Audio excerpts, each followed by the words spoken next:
2017. Enfin, le bureau politique de la majorité présidentielle demande à tous ses membres et à ceux qui partagent la passion du Congo de se mobiliser et de dénoncer sans complexe tout complot ourdi contre la démocratie pour renverser les institutions de la République et prendre le pouvoir par ce biais non démocratique. Le bureau politique de la majorité présidentielle exhorte tous les fils égarés et radicalisés à suivre la voie intérieure de leur conscience républicaine et de se préparer aux élections de décembre 2018. Fait à Kinshasa le 4 janvier 2018. Les regroupements des partis politiques de l'opposition au sein du gouvernement d'union nationale rappellent les principes fondateurs de l'accord du 31 décembre 2016 et qui demeure avec la Constitution le seul et unique cadre de référence sur la légitimité des institutions en République démocratique du Congo pendant cette période de processus électoral.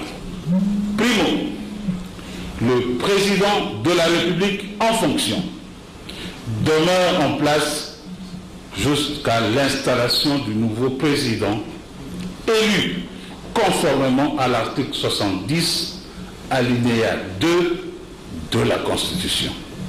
Segundo, les institutions à mandat électif, à savoir l'Assemblée nationale, le Sénat, les assemblées provinciales et les chefs des exécutifs provinciaux restent également en fonction jusqu'au renouvellement de leur mandat.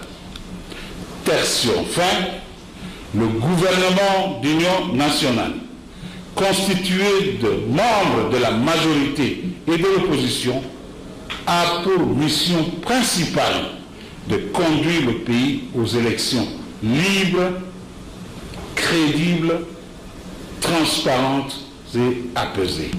Les regroupements et partis politiques de l'opposition au gouvernement déplorent la mort d'hommes civils et policiers, ainsi que tout débordement, quel qu'en soit l'auteur, survenu en marge de l'organisation des marches par le comité laïque de coordination, en sigle CLC, au nom des chrétiens catholiques de la ville-province de Kinshasa. Ce n'était pas difficile, moins encore sorcier, de savoir identifier les véritables agitateurs, sinon le commanditaire du comité laïque de coordination. Les fan clubs s'est identifié du fait de l'échec cuisant et de la chasseresse de la moisson, 5 au total morts que l'on voulait mettre sous le dos du gouvernement de la République, sinon sous le dos du président Joseph Kabila Kabange. Tous les commanditaires en colère, au point où le vieux loup est sorti sans ménagement du bois, distillant injures, donnant morale, même dans la gestion du pays et ne se reconnaissant nullement dans un pays, la République démocratique du Congo, où sans la paix, où tous les efforts de la police, de l'armée et des services de sécurité qui accompagnent l'exercice du pouvoir en place, le vieux loup, sorti du bois, a insulté facilement et a trahi de sa nostalgie de la CNS jusqu'à ses rêves politiques. Parce que le reste le chatue, tout le chatue, surtout que son obsession légendaire pour le pouvoir ne passe plus inaperçu. Influent, vous avez dit, oui, à l'église catholique, mais jamais dans l'espace de la chrétienté de la République démocratique du Congo, dont on sait, il y a l'église protestante, il y a l'église salutiste, il y a l'église catholique libérale, il y a des églises anglicanes, il y a des églises de réveil, surtout qu'il y a des églises kimbanguistes et musulmanes qui font l'effort de confession religieuse en République démocratique du Congo. Intellectuel, oui, quand il tient les carreaux, c'est tout ce qui reste d'homme.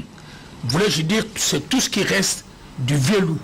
Au cours de son point de presse, Lambert Mende Omalanga, ministre de la communication des médias, qui parlait au nom du gouvernement de la République démocratique du Congo. Et face à la situation de terrain et de son évolution, Lambert Mende Omalanga a simplement dit que ce n'était pas du goût du gouvernement. Et c'est injuste de la part du cardinal de méconnaître le professionnalisme de nos forces de l'ordre, qui n'ont causé aucune perte en vies humaines parmi la poignée des fidèles qui ont essayé de manifester violemment avec des insignes religieux à Kinshasa ou des insignes d'un parti politique radicalisé à Kamina.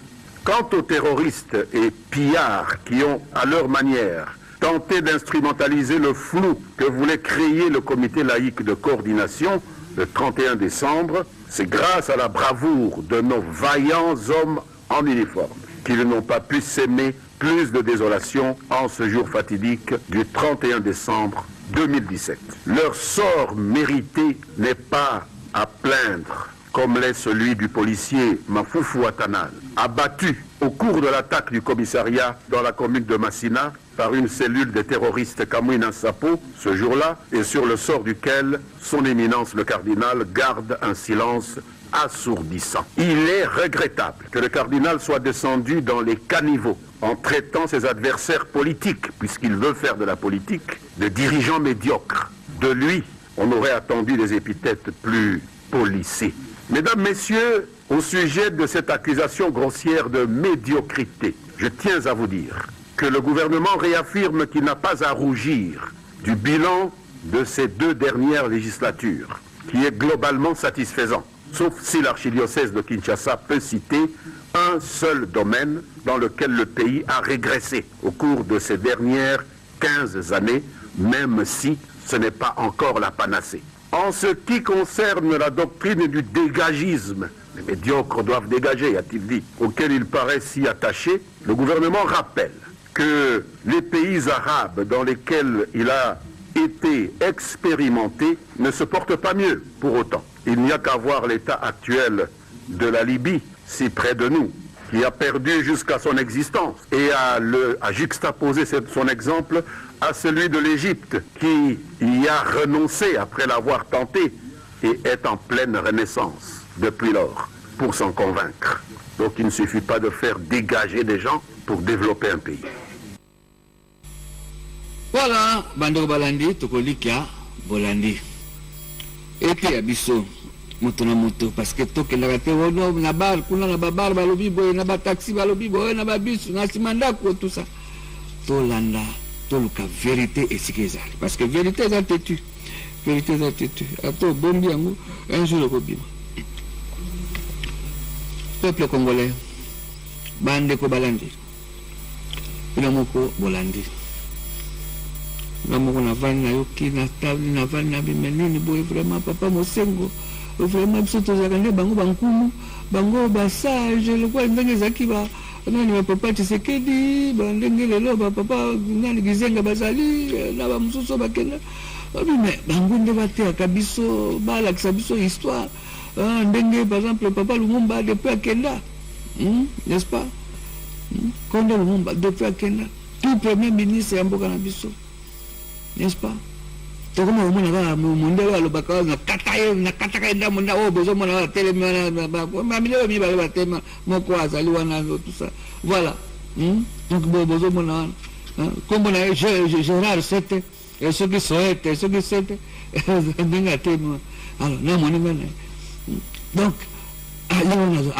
j'ai découpé le Mumba. J'ai découpé Abi na kata le Mumba. Mais si vous l'avez montré plusieurs fois. On a kata le Mumba. Des gens qui étaient bois na acide sulfurique, après tomber et tout ça pour effacer toutes les traces. Mon soir la Kisakami, Azwa Mino, la Kisakami, Azo, Bissauka, Ganga, Sokoa, Pitus, pour ça, soit un minoana to combattre parce que l'Umba, si quoi, t'as tombé, exactement. Papa, mon sengo, comme ça, au quoi il va faire comme ça, des babelles, ou bien tout ça, des montouana. Papa, Nana, Gérard, il vient de mourir de sa vieillesse. Quelqu'un qui montrait des dents et tout ça, on le voit. On le voyait en Belgique, il sillonnait et tout, droit de l'homme, balobaté, tout ça. Alors, basanction epesa moto andenge wana basatikali kozwa sanction te et tout ça. Alors papa Mosengo pourquoi olobana na ta likambo moko te contre nani moto andenge wana contre bate motindo mpona nini boye papa. Alors ntango ozwa susu nani kiamanga na matete avanda abia ukotambola boye tusa okende na baeklesia omona kuna ono nani Maria mama na Yesu mondele nani Yesu mondele Nzambe mondele basanto baso mindele mais soki ça venait moto moindo mine bima boye maseke batu. Alors kiamanga na seki alanga nzembo ata bitete eloko. Alors oyo na mituno ya zai ko mituna mikomuso abimisi yango sibopekisa loyembo à partir de fatigant qu'on a l'habitude le moi ne connais mais pour la ligne boye pour la donc biso ancêtre na biso le Lucifer Satan ozoma ma beni ni asala pona. Alors depuis ba pekisa loyembo na aye na komituna ka Nzambe ona kama ngala mateta yo. Est-ce que boye que depuis on va faire kiss boye que depuis ba pekisa loyembo na bakosela makambo ekomono kiamwangana amelaka makila bato salaka po etu ekomaki même na concert na bato po bakena na concert bazobangaka babebisa vie ya papa oyo ya alanga nzembo oyo kaka po ayemba mituna. Papa Mosengo est-ce que oso mekata kolobela alanga nzembo na biso ke no loyembo ya yembi po moto moindo ndeko na yo oso tuna teko vraiment voilà mais attends que le côté défendre des causes banda wana Kiamwanga vraiment a traversé des moments difficiles mais azane moto makasi tant que Nzambe pas lingi mingi ngana tilo azana bomo. Est-ce que so yamba tayi o mekata ko sola na yo tout na mais tout ça rien. Il a fallu tous là boye Laurent Désiré Kabila tangwaye tout ça mais to manisu ko yoka loye mbango mamuke ba libéré to ko yoka ngota mwa moke na ba radio et tout ça nani to ko ma ko chango tina télévision nationale et pekisa maka et pourtant dans la même période alanga nze omoko na yoka uti ko wa yepe uti ko kufa dernièrement et tout ça uti ko kufa n'est-ce pas ça doit être journal idée hein? Voilà presque dans la même période ayemba loye omoko azo finga Yesu azofinga Yesu azoba Yesu aza magicien soki nani hippie tout ça mais loyembo wana batikala kopekisa te poni nini boye.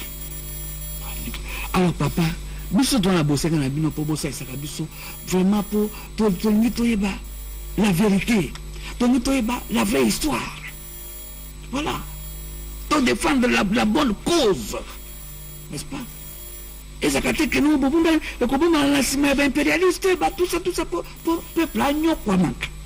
Ça, le jour le 31 décembre. Vous avez un bateau, bah oui. Vous avez un bateau, bah oui. C'est un bateau, bah qui. Pas le bateau au Canada. Alors, Naza na mituna mwa mingi peut-être na mikolo mikoya. Ndo tomeka ko sola makambongo na tolinginde kimia.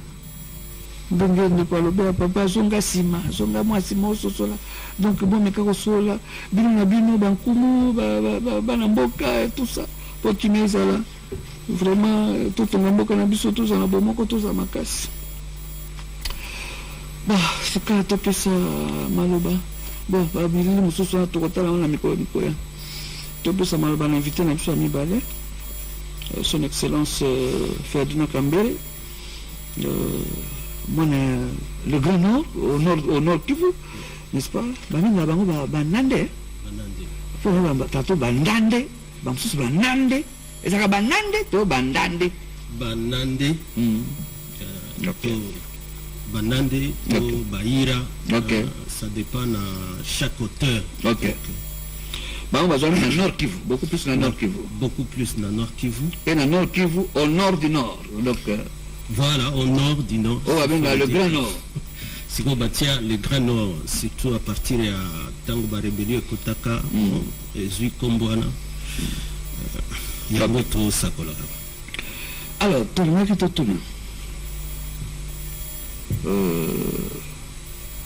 pour aller au Tumbi, tu vas aller à Batabongo de Msangai. po bana ya bana banande kuna penza na village na bele penza banande mokonzi mboka atongi ndako kuna n'est-ce pas pe mo boye botumbi yango po nini bosali boye konde ko na ngai. Bon, merci mingi na opportunité au Pesinga. Je crois nyonso tolo bawa et kozonga kana cadre oye sukela ki papitamba masumu eleki masumu wana eleki kaka po batu basomba mina mbongo batumba Kongo na de kaka na ba télévision mususu koloba ke kotumba ndako ya mokonzi eza lisumu munene. C'est blasphémé parce que un président de la République c'est un roi de Dieu. Eza maloba nangate, eza maloba Bible. Ça veut dire mutwako koma mokonzi ya mboka pamba pamba te. Dieu a dit le oindre. D'abord après sa mort, il n'y avait plus, peut-être Musée Azana Bane Belé, mais Baponi Kaye. Il n'y avait plus de compagnons de révolution avec Musée, mais Baponi Kakaye. L'armée de Dieu a commencé là-bas. Il a été élu à 2006. So tali na moi beaucoup na biso République démocratique du Congo, mon beau pays. Eza média Paul batuba sali musala wana na ba professeur mususu na ba sango mususu. Tango otali livre o pesa histoire pe ya Congo. Mais biloko mususu pe eza mwanyam. Je crois que à un moment donné, il faudra que Ndenga Senga Lumumba, le Congo devra écrire sa vraie histoire. C'est ça. Donc, makambo leka qui est parabiso, eza makambo ya mawa. Il faut batunyo so batubela. Banande batubela. Banande, mais oyebi ke likambango eza pour tous les Congo. Tango bandaki Mobulu na Beni, c'était après la guerre du M23. Mokonzi mboka alongi bitumba ya M23 o balingai bakata Congo, tango alongi yango balobi sikoyo muto yaza contre balkanisation. Toko sala nini potokata est babandi massacre na Beni ya population civile. Bakutiyo na bilanga bakati mutu, bakutiyo na mwa sobe na bakati babomi bana, babomi basi, babomi pendant presque une année. Bien, on ça la pêche, tout ça. Voilà. Entre-temps, campagne moko ya diabolisation ya ba institution à Kinshasa. Kobanda na mokonzi ya mboka ke mokonzi ya mboka nde azoboma batu. Et ça c'est quand tango parti wana ya Grand Nord et Bimisi opposé Belé contrairement à 2006. Donc déjà en 2014, 2013 opposé Komaka et Belé. Démocratie en haut, population abandonnée sous-souté qui dit la vérité et qui ne dit pas la vérité. Et Belé a militaire Bakufana Bitumbawana, Oebi Mamadou, général Baouma, Nabao Nyoso. Ça doit être le 3 janvier ou bien le 2. Parce que quand on a janvier, sans janvier, c'était le 2 janvier. Ah, le 2 janvier, ok. Donc voilà. Donc, alors, effort, nous considérons que ça pour maîtriser le Kouana, mais comme Bando Tamusika, peut supporter par certaines personnalités. Monaki que Nakatia Bedie Fouana, Babando Mona, quelques enfants du coin, c'était devenu compliqué le Kouana et Salaka Penza, Mabe na Mabe. Il a fallu beaucoup d'efforts de la part du chef de l'État, diplomatique, beaucoup d'efforts du côté gouvernement, du côté forces armées congolaises, et beaucoup d'efforts pour le tribunal et Fongolapuna. Cours d'ordre militaire, Oezo Salana Beni, procès public et Bandana Beni, pour que maintenant la population de Beni commence à comprendre Batunini Bazoboma Batu. Alors banane Bazoboma Batu. mais tous identifié donc ba présumé mais ba mibombi na kati ya nini ya ADF ya ADF na ba bomba na kati ya ADF kasi bomba ka ADF na lu sali ba rebelle uganda oyo ba kota na mboka na biso voilà mais ba tireur de ficelle okokanga bango te bango bazo tirer des États-Unis, de l'Allemagne, du Canada, de partout, de Kinshasa, de l'Ouganda, du Rwanda, et belé. Alors, souci mingi ezakaka batu o bandande ozoloba ndenge baponaka mokonzi ya mboka à 2006 baboya Kinshasa baboya mokonzi ya mboka. C'était pour décourager ce peuple-là que ces massacres ont été organisés. Tango bando longa bitumba wana ya ba massacre phénomène mususu vers 2016 surtout na milieu 2016 phénomène yé na ndenge nini eye siko ya ba groupe armé bayena prétexte que le kola FRDC ezokoka penza ko maîtriser massacre te bangonde bako maîtriser massacre. Bayena deuxième slogan que mokonzi mboka mandat na ye sili bangonde il faut balongola ye. Cette animation ba groupe armé population ya Butembo bien bandandi wana ba monique ba groupe armé et botaminde ebele. On sait que certains mounande nationalistes donc ba impérialiste ba créer ba groupe armé na souci ya ko balkaniser financer na bato ba ole kana ba Rwanda na ba Uganda na ba Tanzanie na ba Kenya na ba Amérique ndego bomona ba île de Gorée bomona les mêmes gens même ba mouvement citoyen financer toujours de l'extérieur mais pour amplifier instabilité pour amplifier insécurité. De manière que la population a Kinshasa a contrôlé sous et l'autre côté. Comme ça, alors bon, Kisasa, alors ce qui est République des volcans, ce qui voilà, place où on a des tokos. Ok.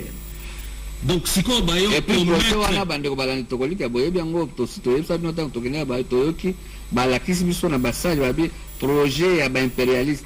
Et bandit de l'autre, et bandit même avant tous l'indépendance. Ah. Voilà. Il y a Kokata Congo à partir il y a Ituri et Keiti na Kalemi. So Monica forme wana ndenge ma ekiti place wana. Lac Albert déjà pour oza na Ituri. Au commune Lac Edouard wana oza sikoyo Beni Butembo Lubero so commune Lac Kivu comme déjà la Goma, so comme na lac Tanganyika, donc lac Kivu, Goma, Bukavu, lac Tanganyika, comme ba Uvira, ba Fizi, ti ba Kalemi ndenge ozoloba. Mais au moins que relief na ligne wana ndenge zo sala. Eza différent na partie mususu. Et puis na otolo bake forme wana mutu a dessiné ngo azate. Mabelone euta et pas ensemble bakatela bisoka ndenge wana. Personne ne saura jamais diviser que Rwanda le kaba ba maïnyo wana tia koma côté mususu et que ça les maté même que soit du côté Burundi que soit du côté Ouganda et que ça les manangote quel que soit ba projet nyoso ba tia ke ba balkaniser même côté Katanga so monique côté Katanga c'est ce soir elingaki ekokaki simba nangote parce que la limite naturelle onzambe atia ezawana. Pourquoi la kotisi nzambe na histoire? Parce que date à le 31 et la xibiso image mususu ya ba église.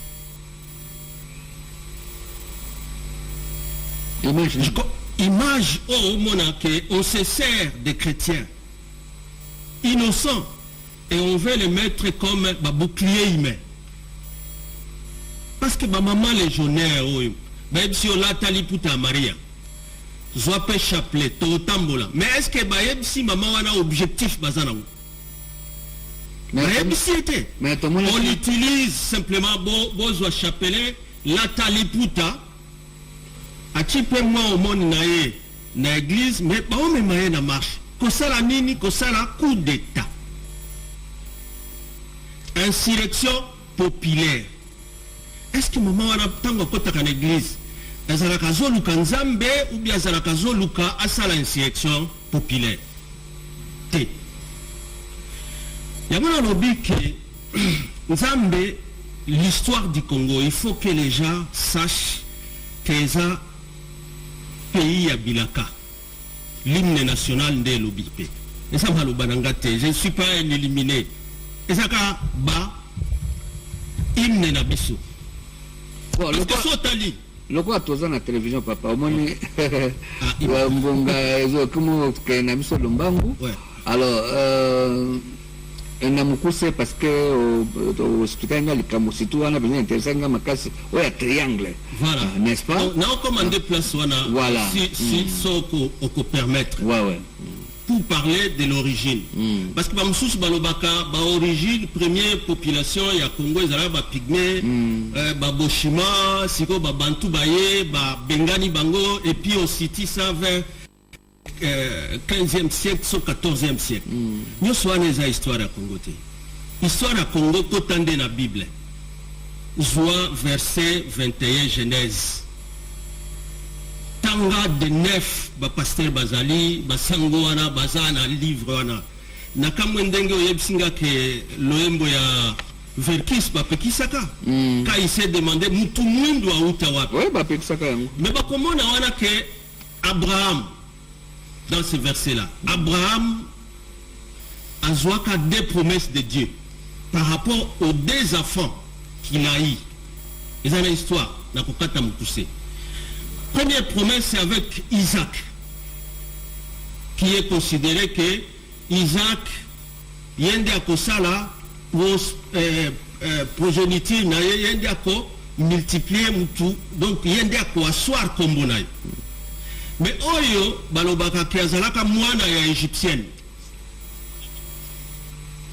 Oyo azalaka mwana ya égyptienne qu'on appelle Agar.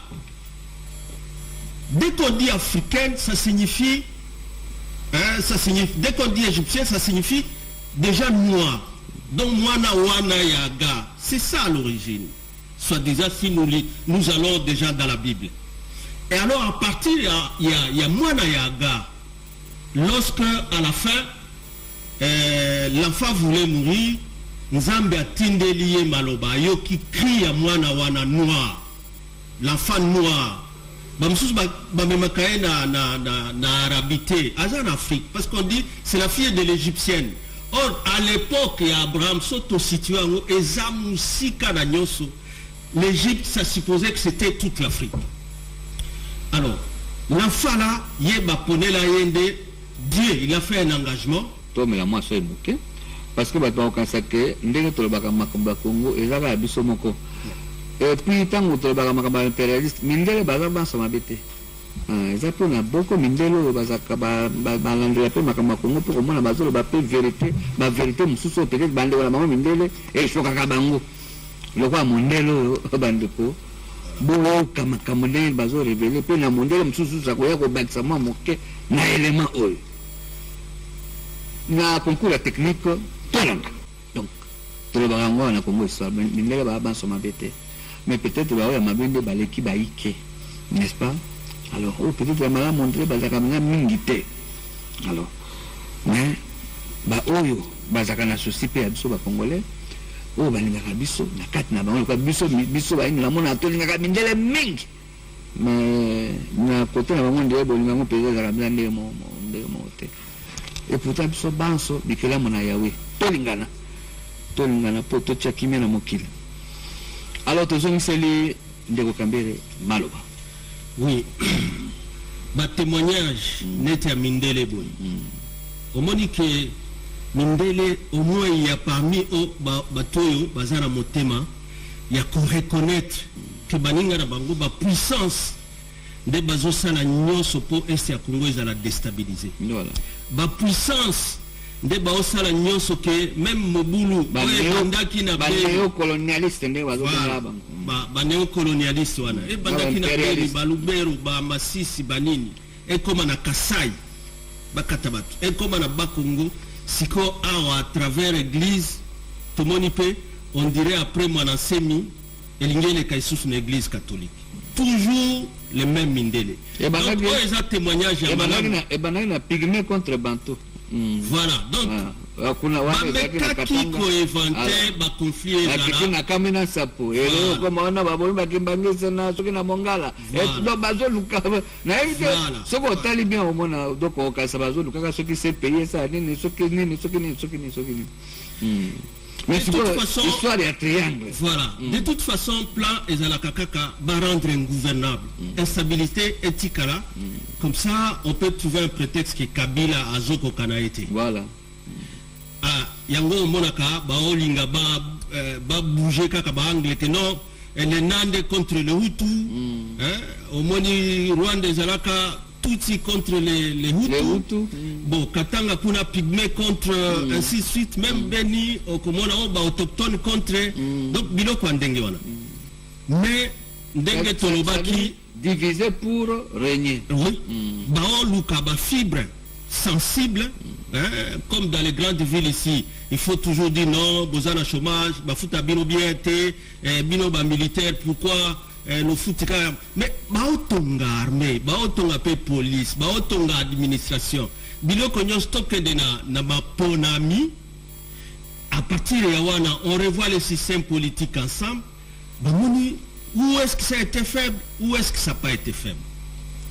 Je voulais simplement rassurer ba Congolais mais ndeko tango bango bazana projet que il faut bakata mboko ba balkaniser ba kulinga toko mamakasite.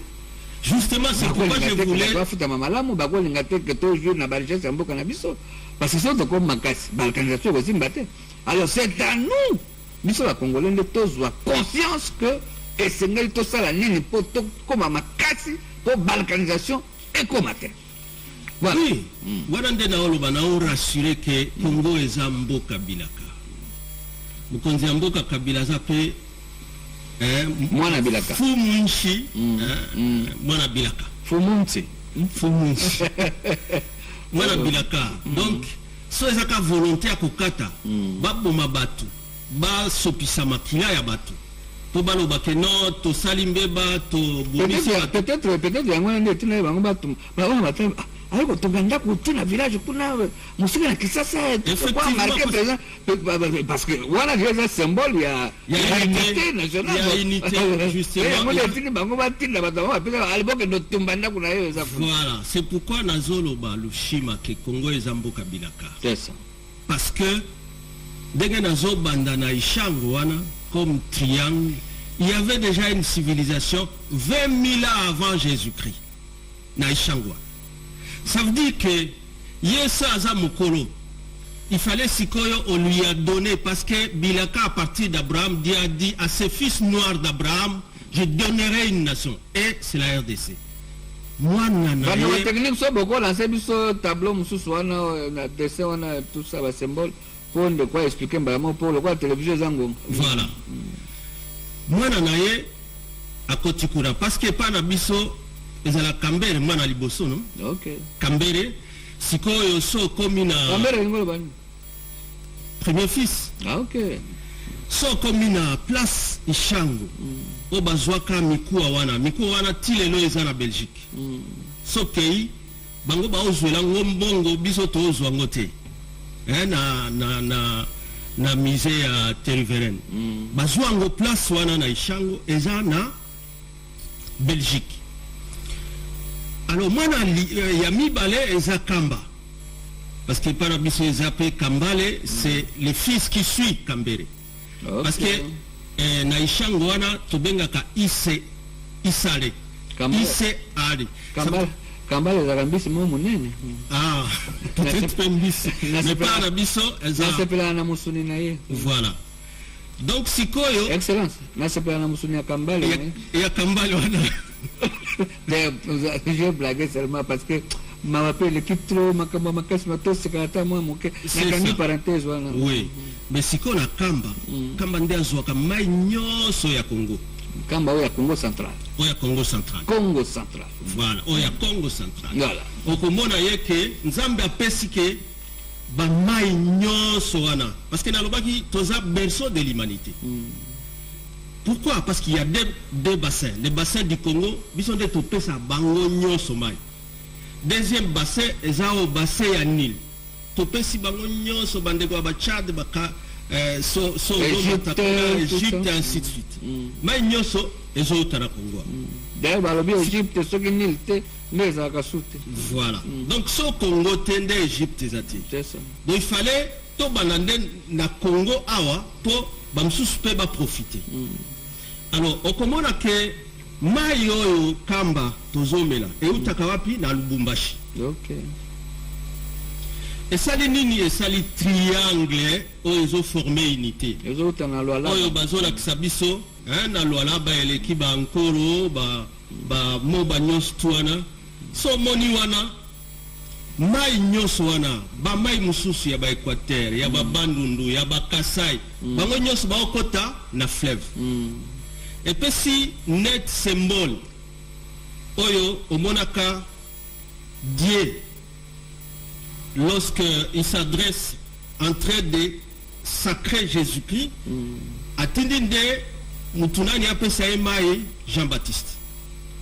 Mai wana donc ezo uta na Jean-Baptiste na Katanga kuna pour asopela à investir mutu akamba apesa pe message que Congo ekotika la kanini ekotika la ka ini na ebiti so batiaki ba carte wana ba symbole wana wewe to walika nani ndeko la technique kuna ba lancer les biso siko tabala ba symbole yango wana voilà donc so moni ba symbole banda tozo indépendance hein seul symbole oyoki que il y a 3 points, il y a le triangle au Congo qui forme l'unité du Congo donc mutwako katate et je crois que c'est l'autre à la fin là.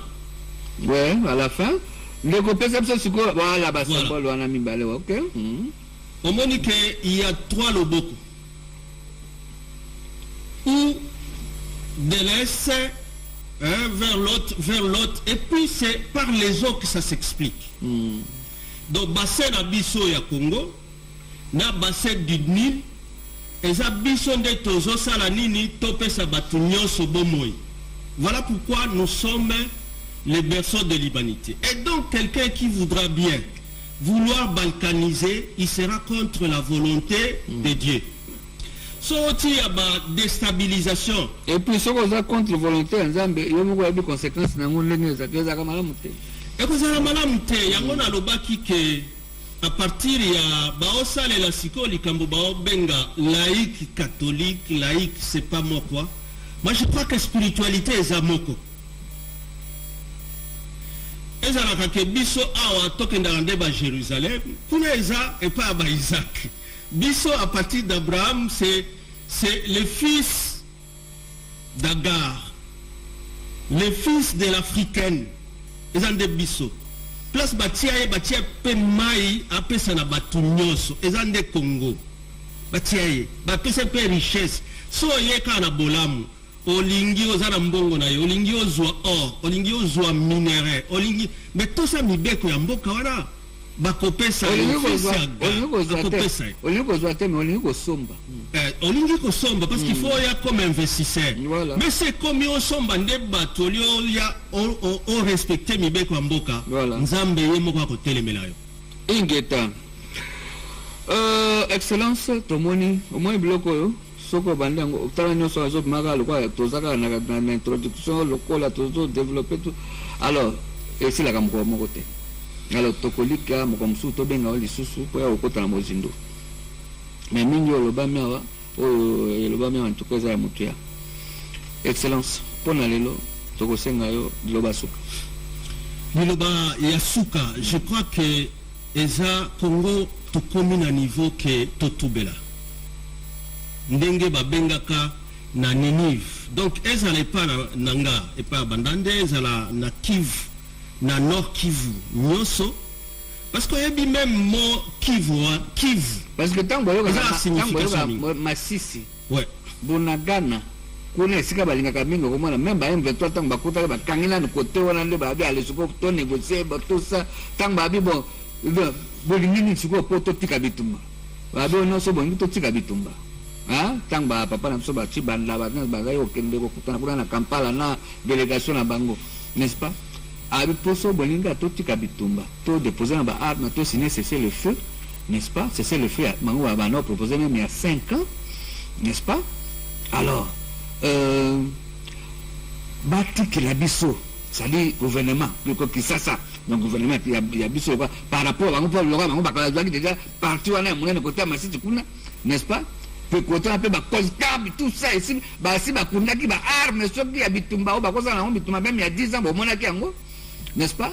Alors bon qui to sengi na gouvernement qui ça batik la biso parti wana aussi tout occupé, n'est-ce pas? Et ça ba côté ba Masisi kuna tout ça ba si ba parti monene abi parti aussi occupé batik la biso yango pendant 5 ans ce qui ba ndimi kaka batik la biso parti wana biso ba M23, n'est-ce pas?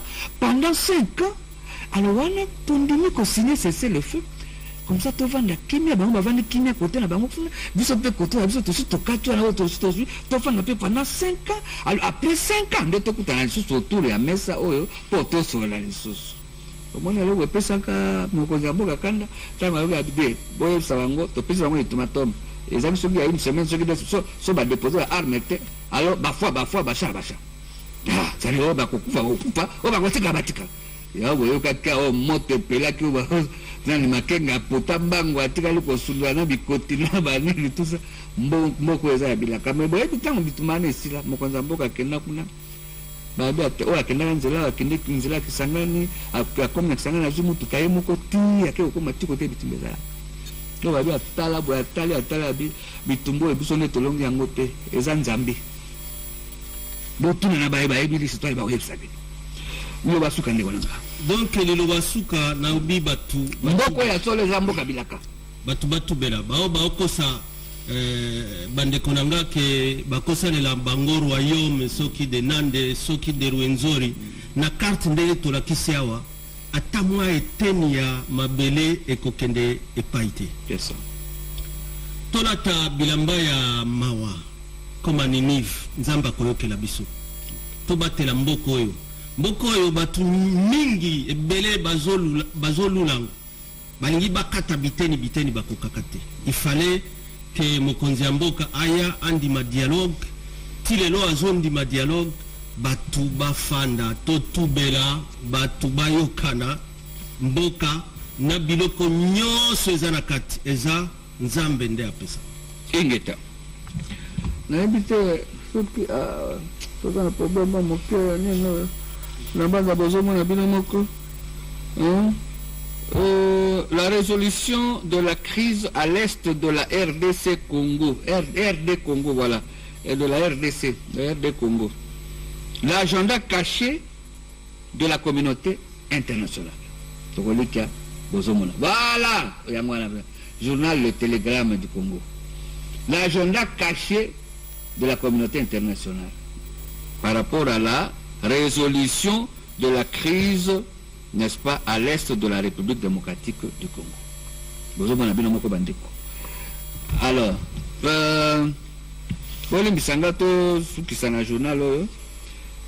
chaque fois,